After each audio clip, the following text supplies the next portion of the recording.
Labas nga impormasyon sa agrikultura, mga simpleng tips para sa mga mag-uuma. Yaman sa kaumahan, kikita ka na, aasenso ka pa. Sa programang AgriSenso, kauban si Inday Bajang ug Clara Tita. Kini nga programa hatod kaninyo sa King's Vitaplus Animal Feed Supplement, Panamox Antibiotic Caplet ug Panamox Forte ug sa Intenso Premium, Intenso Power Stag ug Intenso Plus. Hello! Magandang araw po sa ating lahat! At andito naman po ang tambalang, ikaw na ang ang tambalang malulusog. Ayan, welcome po sa ating programang AgriSenso. Ito po ang inyong lingkod, si Clara Tita, at kasama ko po ngayon ay nag-iisang Pulomolok Native Chicken. O, diba? Ang ating kapitapitagan at ang ating kataas-taasang hari ng mga chicken breeders, Pulomolok Native Chicken. No? Tapos sa inyong lahat. Oh, kumusta? Kumusta dyan sa Pulomolok, sir? Kumusta ang iyong mga manok? Yan, sa manok natin, no? Dahil nga nag-maintenance tayo dito, nagagamot tayo, kaya kahit anong sakit man, gagaling agad. Basta susundin nyo lang yung mga sinasabi ko sa inyo at yung mga ginagamit ko. Correct. Uy ha, sa mga hindi pa nakapag-follow sa Facebook page ng ating Pulomolok Native Chicken, i-follow na kayo. At ganun din sa mga mahilig sa YouTube. Oo, yes, andun din po siya. Pulomolok Native Chicken. Mga ilang ano ka na ngayon, sir? Subscriber sa YouTube? Sa YouTube, ma'am, 89,000. Hello, malapit na mag-silver button. Silver na tayo. Oo, sana pag makaabot na ng silver button ay mamimigay. Pala desisyon ako. Mamimigay ng mga mapasubo rin siya. Mamimigay po sa atin si Pulomolok Native Chicken ng saya at pagmamahal. Siya na po ang mag-additional doon. Pala desisyon talaga ako. Pero Sir Sean, bago tayo magsimula sa ating magandang topic for today, babatiin po muna natin ang ating mga listeners sa King's Radio. Tayo po ay mapakikinggan sa ating mga King's Radio stations sa Lower Visayas at Mindanao. Shout out natin ang ating mga tutok kag mga inday dyan sa may Lambunaw, Iloilo via 90.7 King's Radio.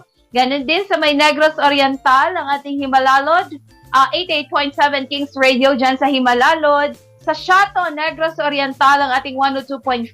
At dito naman po sa may Mindanao area, ang 102.5 Kings Radio sa may Hinatuan, Surigao del Sur. At sa may San Francisco City, Agusan del Sur naman ang 99.5. At dito sa Davao Region, particular po dyan sa may Mawag, Davao de Oro, sa may Davao del Norte, Tagum City, dito some parts in Davao City, dinig po tayo via 93.5 Kings Radio. At alam nyo po, bukod po ay tayo ay na-share sa page ni Pulomolok Native Chicken, tayo din po ay live via digital, Damdamag Digital Media. Okay? Damdamag Digital Media. Marami po tayong mga followers din dyan via Damdamag Digital Media. Tayo po ay live ngayon. At later on po ay mare-replay tayo via RNG or Regional News Group, RNG Luzon Facebook page. So hello po sa lahat ng mga followers, mga likers po na mga nabanggit ko na mga Facebook page. Ay, buntik ko na makalimutan. Ganon din po sa Ka-Farming Angat Ka Facebook page. So sa lahat po ng mga viewers, mga followers po ng mga nabanggit ko na mga page, hello po sa inyo. Paki-like at share po ng ating live ngayon para po ay mas marami pa po ang makakaalam sa good news na ihahatid sa atin ni Pulomolok Native Chicken. Ayan, okay? So I think ready na po si Sir Sean sa topic ngayon.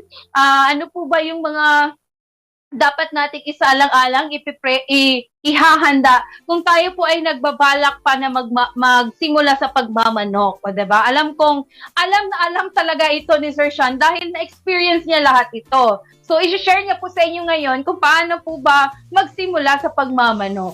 Okay? Okay ka ba dyan, Sir Sean? Yes, ma'am. Okay na okay. Okay na siya. At ready na po siya. Okay, ayan. Take it away, Sir Sean.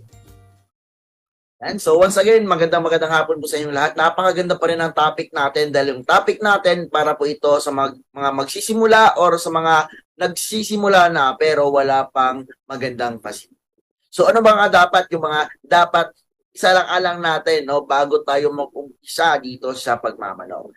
At lagi yung tandaan na yung mga manok natin kahit medyo maganda yung mga balahibong nila, kailangan pa rin nila ng magandang tirahan. No? Hindi lang po dun sa kahoy. At dapat meron po talagang yero. No? So, dapat yung pabahay na gagawin nyo is medyo may kalakihan na. No? At yung yero na gagamitin nyo is matitibay. No? Kasi kapag matibay na yung yero nyo, medyo makapal na, no? Pwede nang sabihin for lifetime. Kasi kapag mumurahin yung mga yero na ginagamit nyo, sayang po. No? At talagang madali lang po yung magka-stain at madaling mabulok yung yerong maninipis. And dapat dito sa atin, no, yung mga pabahay nila, ay ma-advise ko lang kung meron kayong pera na or malaki man yung budget nyo, ay kayo na bahala kung gusto yung i-concrete. Kasi dito sa amin is kahoy lang po, no, kuko lumbers lang. Pero yung mga poste is sinisemento namin para matagal pong mabulok yung kahoy. No, kasi yung kahoy 5 to 10 years, no, pwedeng mabulok na yan, ganyan kabilis. Pero kapag concrete, matagal, no, pero malaki din naman yung gagastusin mo. Pero kapag sa kahoy lang, napakamura lang po. No? At malaki din po yung ititipid mo, kaya naman yung maraming manok. At kapag yung puhunan mo, no, o yung in-invest mo sa kanilang pabahay is mura lang, tapos kumikita ka ng malaki, mas maganda yung kita. No? Kasi kapag doon ka sa concrete, ilang buwan pa or ilang taon, yan or ilang yan nga no, ilang taon bago mabawi no yung ano mo, yung investment or ROI. Yan. So, doon naman tayo no. Ano ba yung dapat gawin din? Or ano ba yung dapat lagyan ng pagkain dito sa ating mga manok? Ano ba yung dapat na feeder nila? So, minsan yung feeder na ginagawa natin para makatipid is kawayan. So, dati kawayan yung ginagamit ko. Sa ngayon, mahal na yung kawayan no, kapag bumili tayo doon sa mga bamboo craft, yan, mga bamboo furniture, yan. Mahal po yung kawayan sa yung isang kawayan nasa 100 pesos, 75, pinakamura 50 pesos. No, yung isang poste para sa paglalagyan lang ng pagkain. Yung kawayan po kasi, madali lang po yung mabulok. No? Kapag naulanan, nainitan, madali lang mabulok. So yung ina-advise ko is bumili na lang kayo ng automatic feeder. Yung parang PVC type na siya. No? Matibay kasi. No? At ilang taon yun bago mabulok. No? Or bago, bago siya madaling masira. No? Napakatagal na magamit. Tapos yung price nan is nasa 200 to 300 pesos lang. Yung malaki na mismo yung bilhin nyo, no, para sa mga breeders. Pero sa mga sisyo natin, pwede yung mga maliliit lang na pagkainan. Yan. Pwede. Nasa yung pinakamalaki, nasa 200 to 300 pesos yung price niyan. Yan. Mapipili nyo sa mga agribets. No? So, yun na yung gamitin nyo, yung 10 kilos na yung maximum. So, bakit nga ba 10 kilos na yung maximum na capacity ng automatic feeder? No? Cone type po yan, no? Sa cone po, doon po yun ini-imbak yung 10 kilos na feeds at meron siyang parang yung feeder na. Yan. Every nababawasan yung yung feeds ay automatic nagre-refill yung automatic feeder. Doon galing sa cone. Yan. Yun yung kinaganda nun. So, bakit nga ba 10 kilos? Yan. 10 kilos, halimbawa meron kayong pupuntahan na malayo, no? Or habang umuulan. Ayan. Umuulan ng malakas, non-stop yung ulan. Siguro sabihin natin 3 days non-stop. Merong mga ganyan na case. No? So, hindi ka na kailangan talagang dun ka no, sa manukan, pupunta ka pa manukan mo para magbigay sa kanila ng pagkain. Kasi automatic na nga no, na magre-refill na yung automatic feeder. Yun yung kinagandahan nun. Yan. So, doon na tayo, no, pabahay, automatic feeder. Yan. Doon naman tayo sa patubigan. Sa patubigan, yung ginagamit natin dito is PVC pipe. No, sa mga videos natin, makikita nyo yan.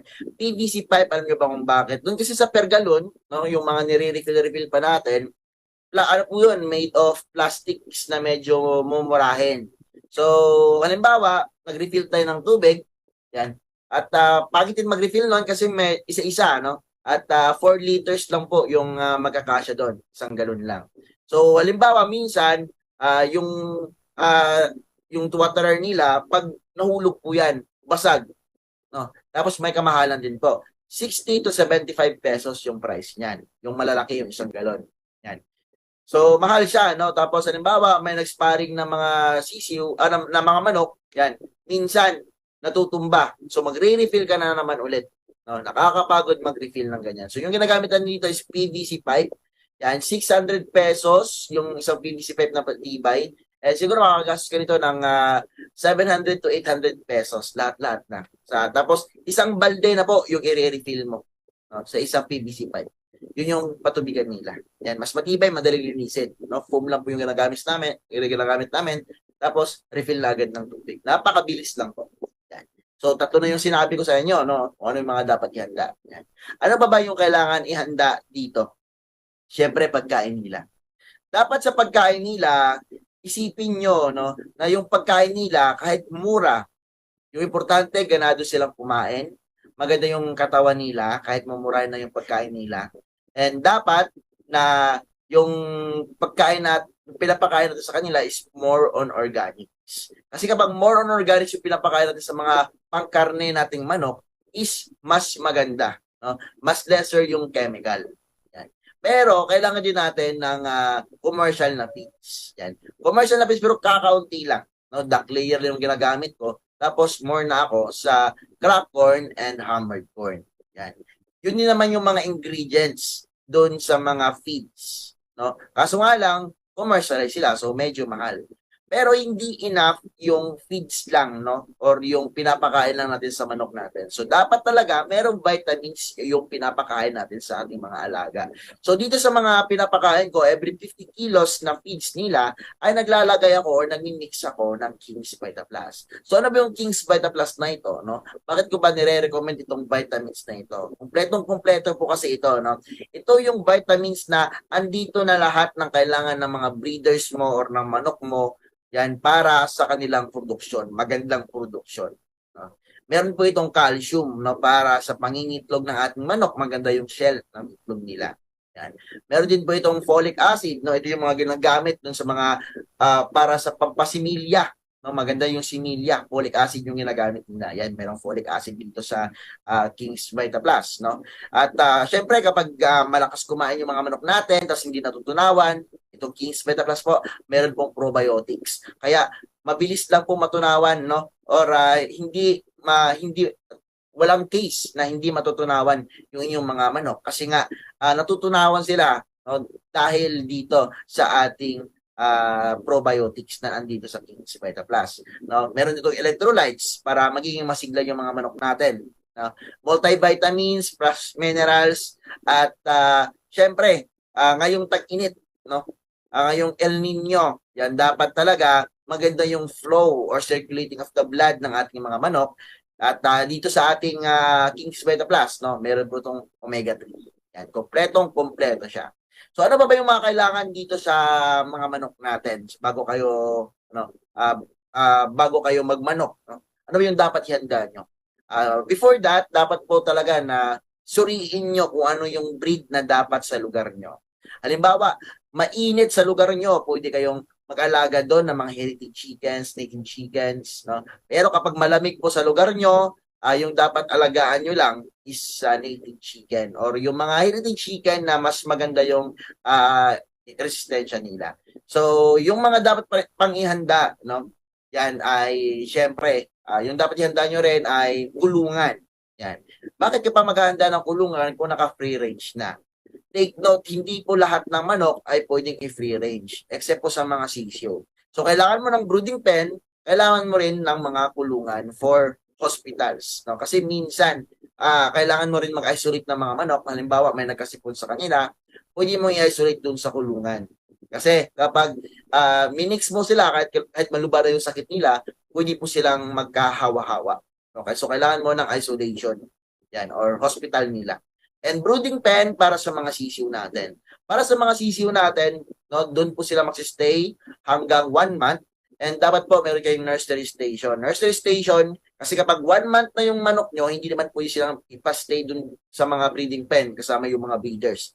Kasi maiiwan talaga sila at malulugi sila sa pagkasabay nila, no? O sa sabayang kumain, no, medyo malulugi sila sa pagtuka. No? Kasi nga maliliit yung katawan nila. So dapat meron silang nursery station at doon mag-stay yung mga sisiyo or galing doon sa brooding pen na 1 month old, no, hanggang 4 months, no, doon sila mag-stay sa nursery station. Yan. Ano pa ba yung kailangan? Yung hindi natin na-mention. Yung kailangan natin is incubator. Bakit kailangan ng incubator? Di ba pwedeng palimliman lang, natural dun sa mga inahin natin? Kung gusto nyo ng negosyo, kailangan nyo ng incubator. Pero kung pang ihaw-ihaw lang naman or pang konsumo nyo lang, pang sarili, pwedeng pang indim. No? Pero kung gusto nyo ng massive production, mabilis ang produksyon, kailangan nyo ng incubator. Kasi yung ginagamit natin dito sa mga alaga natin, no, may vitamins na pampaganda, pampabilis mag-produce or reproduce. Yan. So, gumamit na kayo ng incubator kung gusto nyo ng pang-negosyo. Yan. So, yun, no? At yung kailangan pa is magbakuna talaga. Vaccine every 3 months sa inyong mga alaga. No? Kasi pera natin to, sayang naman kung mawawala sa atin. Yan. Sa mga breeders ng vaccine. Lasota plus IV lang naman yung gamit ko. Every 3 months yan. So, mura lang siya. And deworm every 3 months. Pag sa deworm, yung ginagamit ko dito is may albendazole and praziquantel ang ating worms to go. Yan. Kasi talagang hindi nyo makikita na lalabas pa yung uod, kundi matutunaw na doon sa loob mismo. At yung mga minsan may sila-silang mga bituka, yung ating mga manok, no? Or may sila sa kanilang tiyan, pwedeng mapagaling gamit itong ating worms to go. Yan, ito yung kinaganda nito. At syempre, kapag nag-breed tayo, lagi yung tandaan, hindi lang po enough yung pag-deworm, no? Dapat din po talaga mag-maintenance tayo once a week, no? Sa both rooster and hens natin, pwedeng-pwede ang Intenso Premium and Intenso Power Star. At kapag nagkasisiw na tayo, lagi yung tandaan, dapat mabilis yung paglaki nila. No? Kapag ano ba yung kailangan para mabilis yung paglaki nila, dapat may Chlorella growth factor at saka multivitamins itong ating mga sisiyo. So, wala na akong ginagamit na iba sa mga sisiyo natin, kundi Intenso Plus lang. Yun na naman yung mga kailangan nating tandaan, no? Bago magsimula dito sa pagmamanok. Alright, maraming salamat sa iyong mga tips and tutorials sa amin, Pulamalok Native Chicken, ang hari ng mga chicken breeders natin dyan. O ayan ha, I'm sure na nabusog kayo doon sa mga naibigay, na i-share sa atin ni Pulamalok Native Chicken. If ever meron po kayong mga katanungan, meron po kayong mga kumbaga paglilinaw, napakatagalog noon. So, meron po kayong mga clarification, maaari po ninyong i-comment sa ating comment section box dyan. Huwag po kayong mahiya dahil si Pulamalok Native Chicken ay walang po problema sa kanya. Dahil alam ko masasagot talaga yan, no, diba? Meron pong mga tanong, meron pong tanong mula sa ating Facebook chat. Okay, so meron unang tanong, Sir Sean, magkano po ba usually ang budget bilang panimula sa pagmamanok daw, sir? Iba-ibang lugar, iba-iba naman yung price, no? So, yung ano lang natin, yung dapat nating i-mind, no? Kasi nga, ano ito naman, nakalimutan ko. Loading. May nag-chat kasi, may Magkano daw po usually ang budget? Okay. Yan. Bilang panimula. Sa panimula, no? Iba-ibang lugar, iba-iba naman yung price ng ating mga alaga. So, minsan meron nagsisimula na 10 na peraso lang na inahin, tapos 2 rooster. So, hindi ko yun advice to. Kung gusto nyo ng panimula, doon kayo mag-start sa 20 hens pataas. No? Kasi kapag gano'n, ang negosyo na talaga. Yan. Kasi kapag doon tayo sa 20 below, ay talagang medyo matagal yung production. Kasi isipin natin dito sa pagmamanok, halimbawa, meron kang 10 inahin. Sabihin natin na lahat mangingitlog, no, every day. Kasi yung itlog naman is nag-develop sa ovaries nila within 24 to 48 hours. So, every other day. So, halimbawa, meron 50% lang na nangitlog sa inyong mga manok. So, 10 manok, may 5 itlog ka lang na makakolekta everyday. At sa isang linggo, meron ka ng 35 na itlog na makakolekta. Tapos yung 35 na itlog mo yan, i-load mo sa incubator mo. At hindi po yan 100% mapipisa lahat. Sabihin natin, Correct. mababa 10%. So, meron ka lang, sabihin natin 15 na mapipisa. Yan. Ang pinaka-minimum na yan, 15. Yan, 15 times 100 pesos. So, meron ka lang 1.5 every week. No? So, tatanungin ko, mabubuhay ka pa sa 1.5 per week. 1.5. Yan. Correct. Advice ko, 20 pataas. Yung pinakamaganda talaga sa pagnegosyo is yung ng pagmamanok, no? Is nasa 100 to 200 hens. Yun yung masasabi ko na medyo mabubuhay ka na. Pero nagsisimula ka pa lang, kaya Okay. doon ka 20 to 50 na hens, no? Doon ka magsimula. Okay ha, so doon sa nagtatanong, 20 to 50 hens po ang kailangan bilang panimula kung gusto mo na pangnegosyo. Yan sir, no? Pangnegosyo na yan, sa pagmamanok. So, mga magkano yan siya, sir, kung 20 hens? Sa 20 hens, sir, ilang rooster yan siya? Sa 20 hens, ma'am, may 4 na rooster yan. 4 na rooster. Oo. Tapos, 4 na rooster. so, no nakalang araw, may bumili sa akin ng ganitong package, 20 hens to 20 hens, tapos 2 rooster. So, 1.5 kasi yung presyo na standard price sa mga heritage chickens. Binigay ko lang sa kanya ng 1,350 bawat isa. So, Okay. 1,400 pesos. Magkano lang, sir? 32,400 pesos. 32,400 pesos sa 20 hens plus 4 na rooster. Yan, 32,400 pesos. Okay. But before siguro, sir, no, na bumili sila ng mga manok, siguraduhin muna talaga nila yung, yung pabahay, yung, ano yung tawag mo na, sir? Feeder? Automatic feeder. Yung pagkainan nila, pagkainan. Pagkainan. O, yung, iba kasi yung feather, kasi balahibo feather. Feeder ang tawag. So, kailangan talaga feeder. May feeder talaga, automatic feeder. Magkano naman yung feeder, sir? Automatic feeder? Nasa 200 to 300 pesos yung bawat isa, ma'am. Yung bawat isa. So, sa 20 hens, sir, if ever bibili sila 20 hens, magkano ilan lahat automatic feeder yung ihahanda nila? Siguro, ma'am, yung isang automatic feeder kasi good for 8 na manok na. Siguro, kahit 3, okay na. So, 3.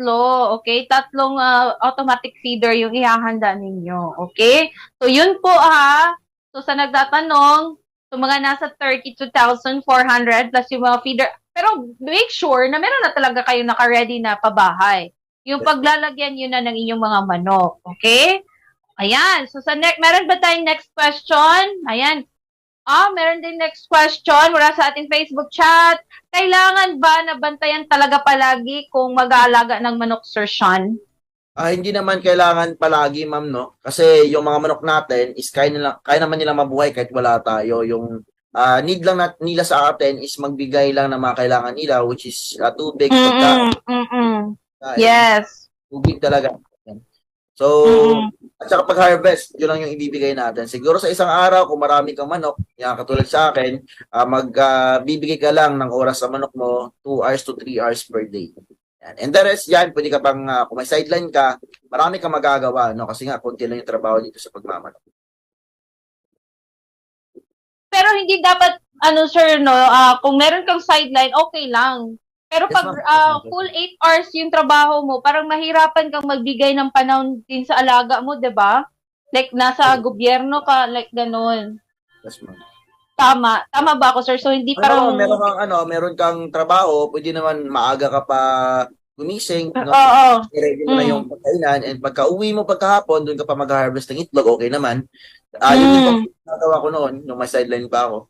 Tapos, kagabi, pagkahapon, pwede ka na magbigay ng pagkain sa kanila. No? O pwede na, ma'am. No? Halimbawa, alam mo na gagabihin ka sa pag-uwi ngayong araw. Pwede na, isa pakain mo na lang kasi nga meron kang automatic feeder. No? 10 kilos yung maximum niyan. Yan. Lagyan mo ng maraming pagkain hanggang hapon na nila para hindi ka na babalik. Hindi na sila, hindi ka na mag-worry pa kung magagabihan ka man pag-uwi sa bahay. Correct. Ayan. So, hindi naman talaga totally na bababantayan like whole day andyan ka. So, pwede naman sigurong bisibisitahin na lang. Okay? So, ayan, meron ba tayong follow-up question? Meron pa bang mga questions mula sa Facebook chat? Ayan, Facebook chat. Question natin is, ano po ba ang magandang breed na manok bilang panimula? Beginner here. Sino si beginner here dito? So sa panimula sa pagmamanok, doon tayo sa native. No? Native kasi, mas lesser yung maintenance at syempre, mas adapt na nila, no? Or sanay na sila dito sa klima sa Pilipinas. At kung gusto niyo naman ng heritage chickens, mas ma-advise ko doon kayo sa Black Australorp. Yan, Black Australorp kasi mas malakas mangitlog, mas malakas yung resistensya niya, at mas malaki siya. No? At yun yung, kung papipiliin kayo sa BPR, Rhode Island Red, or Black Australorp, doon kayo sa Black Australorp. Yan. Nakabase yan sa Google at nakabase din po sa experience ko. Kaya kung gusto niyo ng heritage chicken, Black Australorp yung magandang panimula. Yung Black Astrolorp, yun siya, sir, no? Black Astrolorp, yung magandang panimula. Yes, ma'am. Tama ba? Oo. Pero parang mas ano talaga yung, sir, no? Yung RIR. Maraming mga nag-ano sa RIR. Yes, ma'am. Rhode Island Red kasi, yung pinuproduce niyang itlog is brown eggs. Yan. Binibenta sa mall.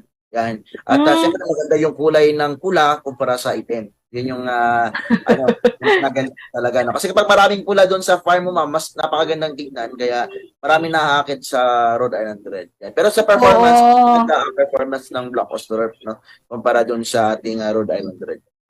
Black Astrolorp. Pero marami naman siguro nagbebenta ng similya ng Black Astrolorp, sir, no? Yes, ma'am. Marami, no? Marami po nagbebenta. Ikaw, sir, meron kang mga Black Astrolorp dyan ng mga, sisiw? Yes, ma'am. Meron tayong Black Australorp. Kaso nga lang, hindi ko na pinopapure, no? Kasi yung gusto natin palabasin dito is hybrids. Yan, big breeds yung palabasin. So, gumagamit ako dito ng mamahaling breeds katulad ng Jersey Giant. No? Kasi malaki talaga sila. At halos katulad lang din ng Black Australorp yung mukha nila, pero mas upgraded lang na mas malaki and mas malakas mangitlog yung Jersey Giant. Kaso nga lang may kamahalan, pero dito sa atin ng same lang ng price ng Black Australorp at Rhode Island Red. Oh, ayan. Okay, so, yun po sa nagtatanong kung ano magandang breed na manok bilang panimula, Black Astrolorp yung advice sa atin ni Pulomolok Native Chicken. Okay? Meron pa ba tayong additional question, kuya? Meron pa ba tayong question? Parang wala na. Uy, ang haba ng question niya. Wait lang. Yung question niya is... Wait. Tama ba ito? Ayan. Nasa residential area subdivision po ako at balak mag-alaga ng manok. Ano po bang klaseng breed ng manok pwede dito at kahit maliit lang po sana? Nasa subdivision siya, sir. Kapag nasa subdivision, hindi ko na-advise yung native chicken, no? In case na lang kung yung native chicken is sanay na na hindi lumilipad. Yung native chicken kasi, ma'am, malakas lumipad diyan, no? Natutulog sa kahit may bahay na sila, doon pa natutulog sa pinakamataas na part ng kahoy. Yan kasi malakas lumipad diyan. Yung heritage naman ay hindi masyadong malakas lumipad kasi mas mabigat yung katawan nila, no? Nabibigatan sila sa katawan nila. So hindi sila nakakatupad ng nakakalipad ng mataas. So hindi sila pupunta sa kapitbahay at mag-iistorbo. Kasi yung native chicken, pag halimbawa doon siya dumapo sa kinaumagahan sa kapitbahay natin, baka magreklamo yung kapitbahay natin, no? At baka maulam pa nila yung ating manok. Ayan. So, dapat hindi siya native chicken. Kung nasa subdivision area kahit nagplano kayo mag-alaga ng manok, hindi advisable ang mga native chicken, kundi yung mga heritage chicken. So, okay na yung Black Astrolorp, sir? Yes, ma'am. Okay na po yung Black Australorp. No? Okay, ayan. So, okay na yon. Diba? Meron din nagtanong dito, maaari po bang ma-breed ang native at heritage? Yes po, pwede po, no? Yan po yung tinatawag na upgraded native chicken. So, masarap yung karne niya at mas malaki. No? So, lang ina-advise ko na mag-cross itong upgraded native chicken dahil nga maganda yung karne at mas malakas na siya mangitlog kumpara doon sa native chicken. Correct. Okay. May follow-up question ata, sir. Bababa po ba ang value kapag may crossbreed kapag crossbreed ang heritage at native? Yes po, no, mas mababa yung kanyang price dahil nga mura naman yung native chicken. So parang average na lang, no.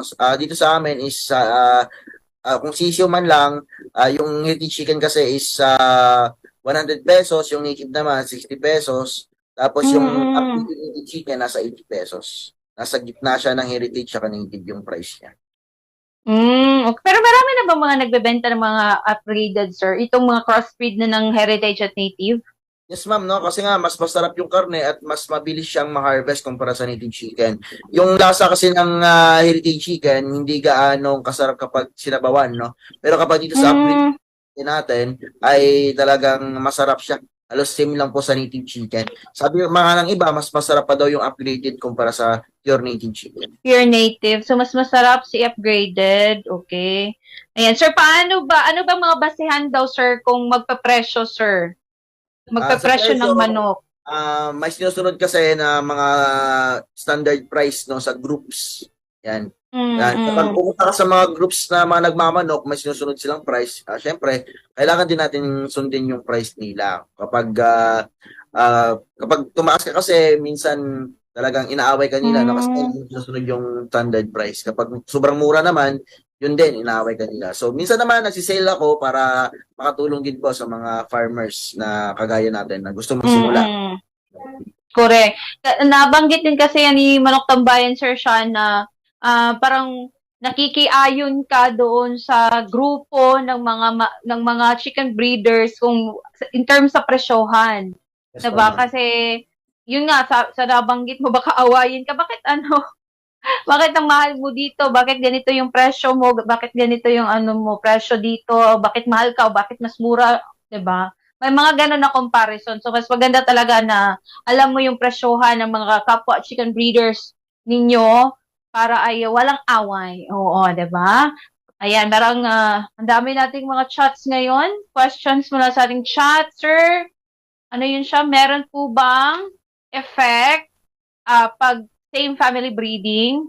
Meron po, ano ba yan siya? Parang Negative? inbreeding, siguro ang inbreeding. Mm-mm. Kapag inbreeding po kasi, pwedeng magkaroon ng problema sa genes niya, no? Sa kanyang mga Mm-mm. offspring, sa kanyang mga anak, na pwedeng maging bulag, no? Pwede ding Oh! may problema sa physical na katawan ng ating mga manok. Pero Mm. pinaka problema sa pag-inbreed is lumiliit yung manok, no? So kapag pagdating dito sa pagkarning manok, hindi ina-advise yung pag-inbreed. Yan. Pero ginagamit din po yung inbreeding Mm-mm. para sa ibang breeds, no? Para ma-maintain yung color at saka halimbawa, Mm-mm. bantam yung inyong alagaan, mas the more ka nag-inbreed, mas gumaganda yung bantam. Kasi nga, lumiliit Mm-mm. na lalo yung kanilang anak. Pero dito sa pangkarne, hindi na-advise itong inbreed. Mm-mm. Parang kung sir, no, sa iba, yung nag-i-inbreed sila kasi to preserve the characteristic, the quality of that kind of breed sa chicken. Kaya nag-i-inbreed sila, parang preserve talaga nila. Kasi parang kumbaga mahirapan na silang maghanap pa ng ganitong klaseng breed kaya nag-i-inbreed na yan sila. Okay? Pero pag kung materials wise, hindi talaga siya maganda ang inbreeding. Okay? Sir, may nabanggit ka kanina, sir. Meron pa, paano maiwasan? May mga sir, factor talaga na di mo mababantayan, may inbreeding na mangyayari, sir? Dito ma'am sa amin, para maiwasan yung inbreeding, ina-out namin yung mga lalaki namin. Halimbawa, sa batch nila, ina-out namin yung mga Mm. lalaki. At ibang mga lalaki yung aming ini-inbreed. Okay. Okay. So, kailangan talaga din na maging maging mindful din tayo sa pag-aalaga ng manok. Kumbaga, hindi tayo maging careless, careful talaga, lalong-lalo na doon para maiwasan ang inbreeding. So, inaalis yung mga lalaki at pinapalitan siya ng mga lalaki sa ibang batch. Tama ba, sir? Sa ibang generation. Sa ibang Okay. So, nabanggit mo kanina po, hindi lahat ng mga manok ay pwede sa free range. Nabanggit mo yan kanina. Ano ba yung klaseng manok na pwede sa free range? Sa edad ng manok, no? Sa edad ng manok yan. Yan. Sa edad ng manok. Kapag manok na kasi na mga 4 months to breeder age na, ay ibang klase na yung nila, yung puwersa nila, no? Tapos mas malakas kumain, no, mas agresibo. Yan. Kapag kapag sinali kasi natin yung mga sisiw natin ng mga 2 months old, 3 months old, malulugi sila sa pagkain, no? Kasi nga, persado yung kalaban nila. No? At malaki yung chance na baka hindi sila makakain ng maayos at mga yayat at baka magkasakit pa. So, dapat, sir, advisable na pwede sila mag-free range is mga 4 months old na. Ma'am, pwede naman i-range yung 2 months to 4 months, pero nakaseparate dapat, no, doon sa breeders natin.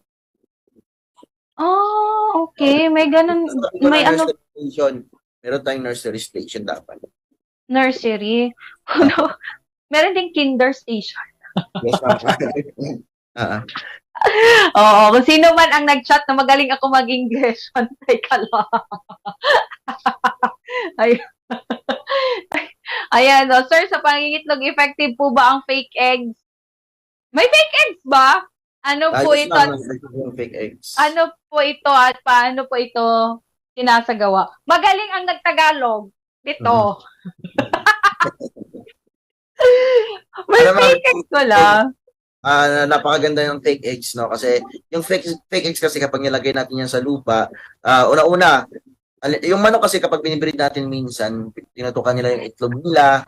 So para masanay sila na maitlog sa paligid nila, naglalagay tayo ng fake eggs. And fake eggs kasi kapag tinukaman nila yung fake eggs, hindi po mababasag, no? So na hindi na nila tutukain yung fake eggs kasi nga sayang na yung enerhiya nila na tumuka pa ng itlog kung alam naman nila na hindi pala mababasag. So kapag merong tunay na itlog dyan sa paligid nila o sa pugad, hindi na po nila tutukain. Akala nila fake eggs din.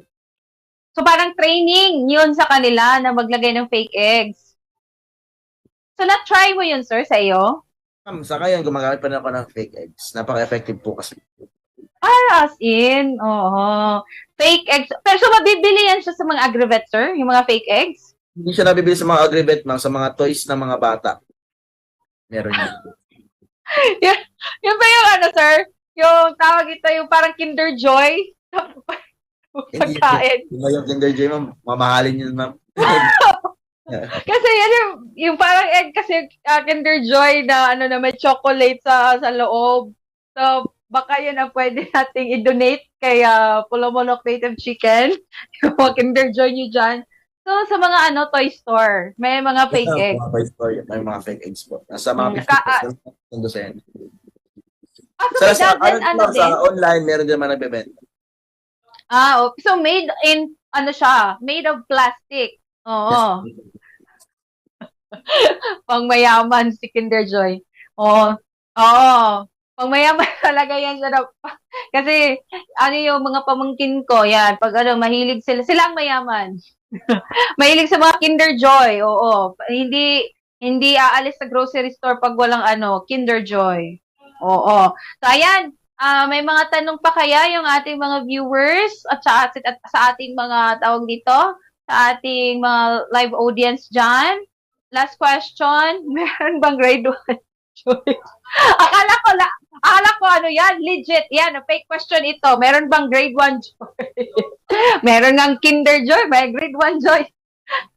Yan na natin yan siya. Isa-suggest natin siya sa nagmamayari sa Kinder Joy.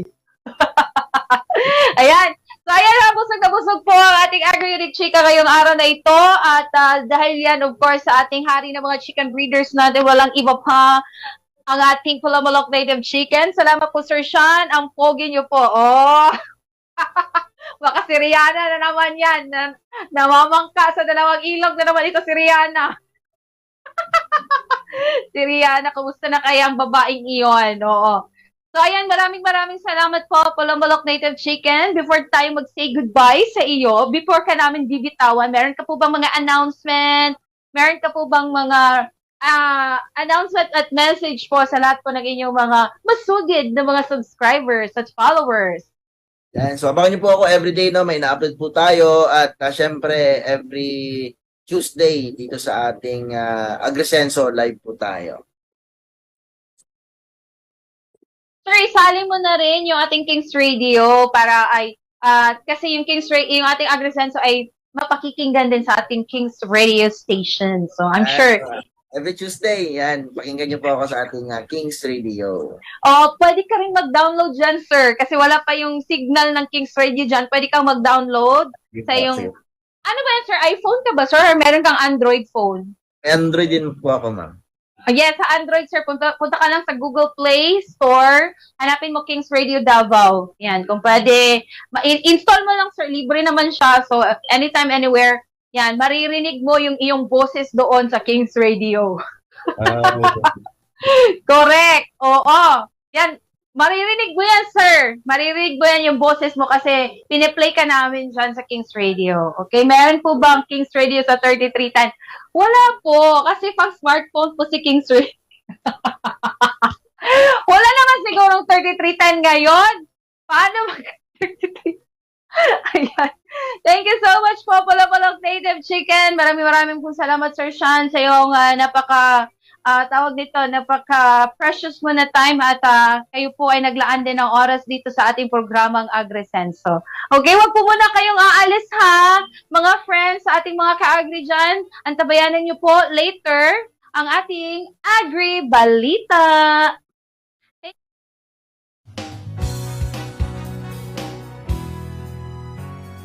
Pagkatapos ng kapon, binaon ako sa hamon.